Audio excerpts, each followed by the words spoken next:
This is our 19th annual Haunted America Conference. We started this back in 1996 in Decatur, Illinois, and we did it in Alton for quite a number of years, and our last time in Alton was in 2005. We decided to bring it back to Alton for a few years. So we've been doing it for 19 years. We've had, I don't even know how many speakers, different speakers over the years who come in, talk about ghosts and the paranormal and everything from flying monsters to hauntings to the St. Louis exorcism case, which I just finished a few minutes ago. So it kind of runs the gamut of everything to do with the paranormal, and we get usually between 200, 250 attendees every year, and they come from every part of the country. So just to fly into Alton to hear about ghosts, so makes it a fun weekend. Alton has always been such a great location because it's known as one of the most haunted small towns in America. But a lot of great history here, which is one of the things that appeals to me about the paranormal is all of the history involved. Alton's got a great long history with a lot of stories of disease, death, the Civil War, epidemics, floods, fires, you name it. Alton's had it. And I think all that history has sort of left an impression behind here. And it's one of those things that you get a lot of history that's passed through, leaves an impression behind, and that history comes back to us as hauntings. My real area of expertise is really haunted history and crime. I've written 115 books. My new one is here at the conference. It's not even out yet, but it comes out next week. And I run the gamut to have written about just about everything, it seems like. A lot of historical crime, a lot of haunted places. Here at the conference this weekend, I not only spoke about the St. Louis exorcism case from 1949, but also I'll be talking about the Lincoln funeral train, the history of it, and even the ghost stories that followed kind of in its wake back in 1865. Typically when people think of the paranormal, of course, they think of traditional ghosts, hauntings, poltergeists, spirits, demons, things like that. But there are other areas of the paranormal that are potentially related. They're also very interesting, areas of the unexplained. And for example, what I do is cryptozoology, which is the search for evidence of unexplained creatures. Things like Bigfoot, the Piasa bird, the Loch Ness Monster, Chupacabra, and stuff like that. The differences are, of course, that what I'm looking for potentially, or I believe to be flesh and blood. So I'm looking for real, living, breathing creatures. But the similarities are that we're dealing with areas that science rejects wholeheartedly. Most scientists will tell you there's no such thing as Bigfoot, there's no such thing as ghosts. So the basic premise is that we're dealing with things in our world that we don't understand. And, so this type of event creates an atmosphere where people that are interested in the unexplained and who believe that there are many things in our world that we don't understand, that we can't explain, can kind of come and meet and talk about it. I've always wanted to come to Alton because of the Piasa legend. The Piasa bird is a pretty important legend in my field of cryptozoology, so I just thought it would be a great opportunity to come here and talk about it.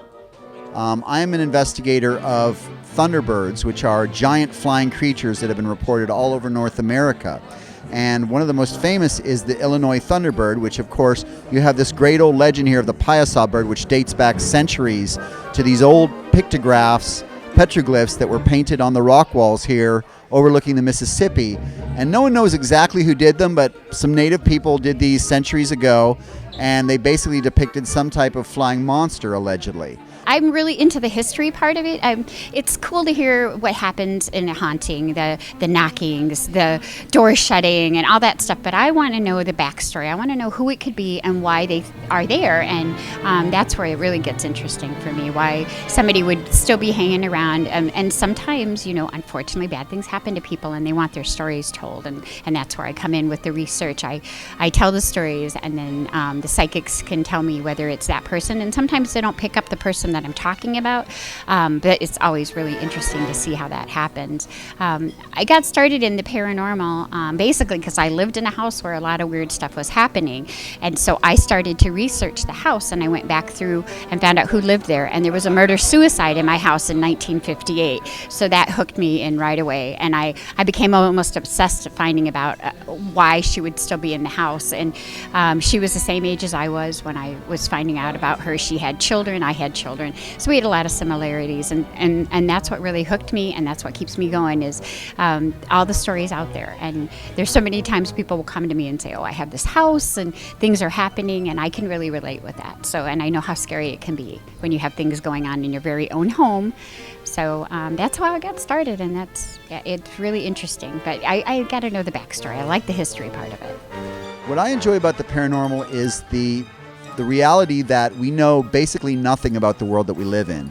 And I think in the modern cell phone age that we live in, people like to think that we pretty much have it all figured out at this point, that we know everything that's around us in our world. But I think it's the opposite. I think humans know this much about the world. And I think that that's the cool part about being in an event like this, is that we're acknowledging the fact that the world is full of things to be discovered and learned. I think people are fascinated with the paranormal because everybody loves the unexplained. I mean, if all of these questions were answered, I don't think there'd be as much interest in it. But the fact that we don't know all the answers and we don't really know why things exist or why things happen, I think just continues to build interest with people over the years. People can say they don't believe in it, but I've talked to a lot of people who say, oh, I don't believe in ghosts. But I have a friend who had this weird thing happen to him. So it seems like everybody has a story, and I think that's why I think it's so universal. What really got me interested in the paranormal in the first place, I believe, really was the history. That was my first love.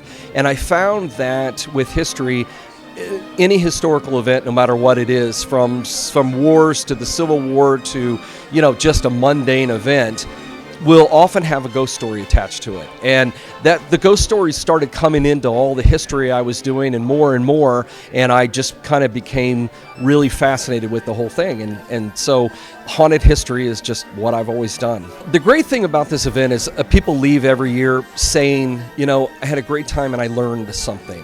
And it doesn't matter what it is. I mean, they could maybe pick up some kind of information that, Rosemary presented about speaking to the dead or contact with the afterlife. Or maybe they'll hear from Ken about something about flying monstrous birds that nobody even knew existed. So that's the thing. I just finished speaking and had ladies that told me I'd never heard the story before, I've never seen the movie, I didn't know about it, but this is the scariest thing I've ever heard. So that's kind of what I hope people get to take away from it, is just something new, something exciting, something different that they didn't know before.